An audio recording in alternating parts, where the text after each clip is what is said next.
Hi. So, a new patch video just released from Path of Exile, and I thought I would do a little react to it as I haven't really done a follow up video to my first impressions of the game.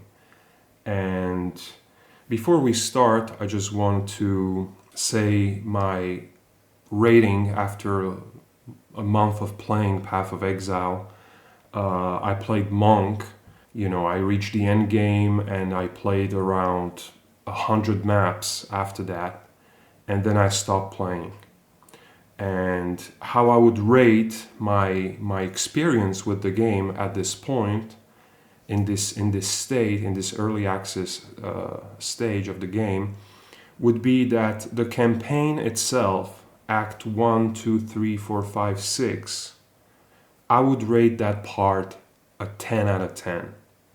Like the the entire experience from start to finish was absolutely amazing. I really enjoyed it. And despite the fact that Act 4, 5, 6 are just repeating the first three acts because they're basically like a placeholder, I would still rate it a 10 out of 10 because I just had so much fun, and the game mechanics are really great and really well implemented. And the whole pacing of the game is incredibly well done. And as a monk, I really had a lot of fun. It was quite challenging at some times, but in the best possible ways, and really fun to, like, especially when I fought like the first boss for the first time in Act 1. I knew that I was in for a treat. Like the game is really great. Like that was like one of the best bosses I ever fought, like in gaming, maybe ever. Like honestly, it was that good. And so on, like the game just continued to be really entertaining until like the final boss in Act 3, Cruel. And then I got to the end game where, as I said, I did around 100 maps. I don't know exactly. And my interest kind of like dwindled down from there, and I kind of stopped playing and went to play some other games. And how I would rate the end game in the current state would be just like a 7 out of 10. So the main game, the campaign, would be a 10 out of 10, and the end game would be a 7. And this is, of course, an unfinished product that we're talking about. So these numbers, I think are actually very good. Like they're extremely good. And I mean, how more can you get than 10 out of 10 out of your main game? I think that's quite an achievement here. So I'm just looking forward for the rest of the acts, and how they're gonna rework the end game, as they said that they would. They were still working on it. So I just wanted to say that before we start the video, because I kind of want to see where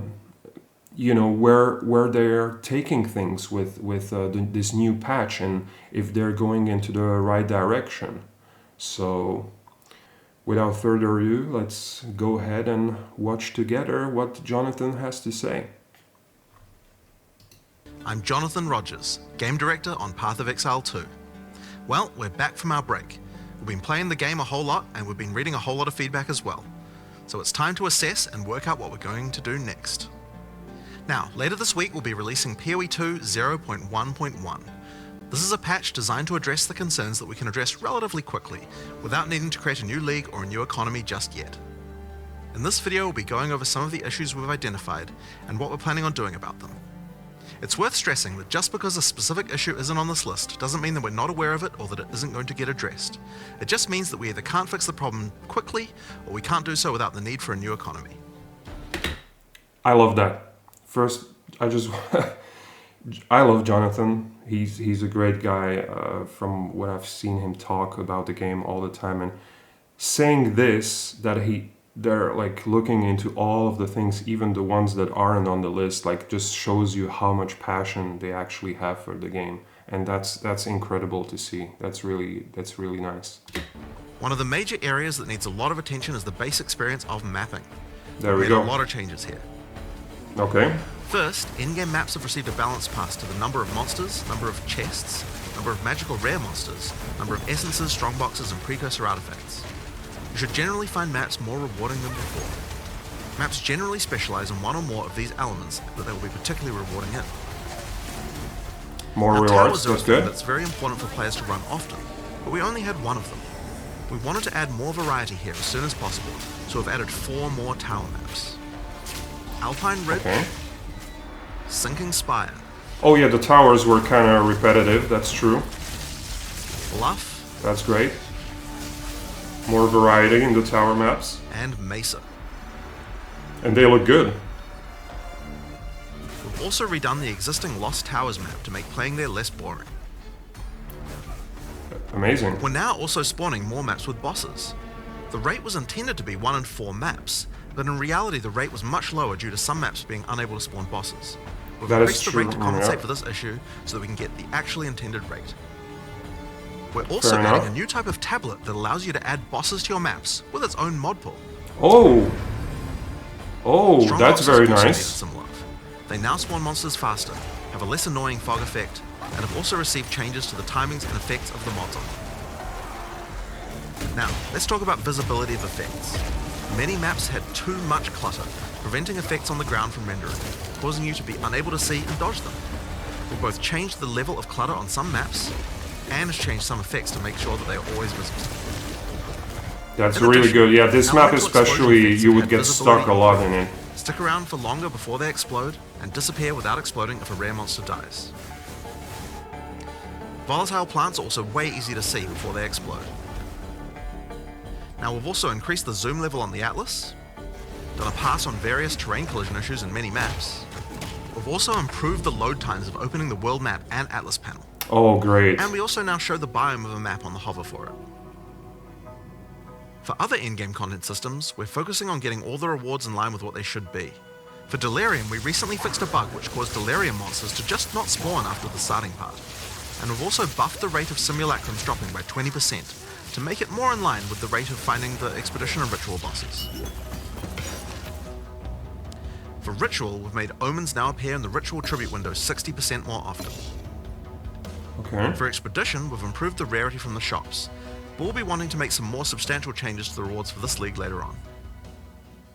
Now, one of the major concerns that we're often seeing is that getting to play Pinnacle content just takes too long, and that when you do finally get there, you only get one attempt and don't get a chance to learn the boss. In order to address these concerns, we're making the following I didn't changes. even get there, to be honest. First, I dropped the making game Citadel spawn before. closer to the center of the Atlas, and we've also added an effect so you can see them in the fog of war from further away. This makes them much easier to find. To address the problem of only having one attempt, on the Arbiter of Ash you will now get up to 6 respawn attempts. Respawns can only be triggered by the person who put in the keys, and everyone in your party will be respawned at the same time. Leaving the map still forfeits your attempt, so you'll still need to fight the boss with the build you walked into the map with. Higher difficulties of the boss will lower the number of respawn attempts you get, but you should know the mechanics of the fight by then, right? Now, we'll also be adding respawns to other Pinnacle content as well over time. Another thing that players have noticed is that there are less keys from Faradin Citadels on the market, and thought that it was because the Citadel spawns less often. It turns out though that this is just because the boss kills players more often than the others. We've made a few changes to that boss to bring it in line with the other bosses.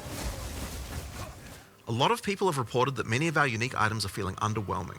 Uniques are often designed to be build enabling at high levels, even if they're low level That is uniques. true. But we realize that we do need to make sure that more uniques feel powerful when you first get them at low levels too.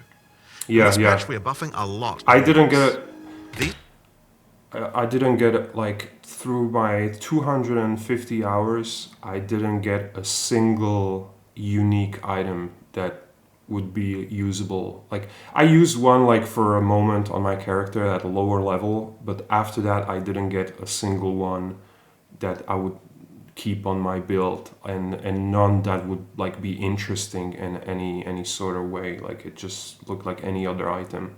So I'm glad that we're working on that as well. changes should make finding uniques at lower levels a lot more fun, and make subsequent character playthroughs more fun too, when you have some great uniques to use. Yeah, We're also changing a few other things to make finding rares better at higher levels too. I just First, we're changing mod dismantled ratings a all bit of to make them sure that there are when less I got bad them. mods. Another fix is making high tier items no longer cull the highest tier modifier of a given mod type.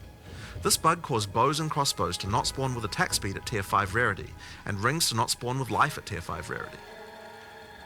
Another change we're making is to make it so that socketables such as runes can now be Finally! overwritten That with was one another of socketable. my... I was As we asking for continue to that, play, we actually, still on the find many forum. balance anomalies with specific monsters or bosses that can be nasty if you encounter them. This patch contains a pass adjusting a large number of those monsters and bosses. We'll save the full list for the patch notes, but there are a significant number of changes here that should address many cases where monsters or bosses felt too hard in certain circumstances. Here are a few examples to get a taste of what kind of changes you can expect. The Silver Fist Commander role now does a lot less damage. Plague Bearer's Detonate Dead can no longer be used from off-screen and has better telegraphing. Forsaken Miners throw less grenades, have improved visuals, and deal less damage. And Lost Men Zealots can no longer meteor you from off-screen either, as well as many other changes just like those. One of the big issues for players on consoles is that the web-based item filter system is currently not working. This means that they can't use item filters like the PC users can. For 0.1.1, we'll be enabling the same system that PoE 1 has, which allows you to subscribe to item filters on the website. For now, this will be done on the PoE 1 website to allow us to get this feature out as fast as possible. Later on, we'll improve the user experience of this and put it on the Path of Exile 2 website. This patch also contains a bunch of other smaller changes and bug fixes that I'm sure you guys will appreciate, like buffing armor and scavenged plating, showing the number of uses left in your charms, as well as an effect when they trigger, The Song of the Exiles. fixing the music that Una was supposed to play in town,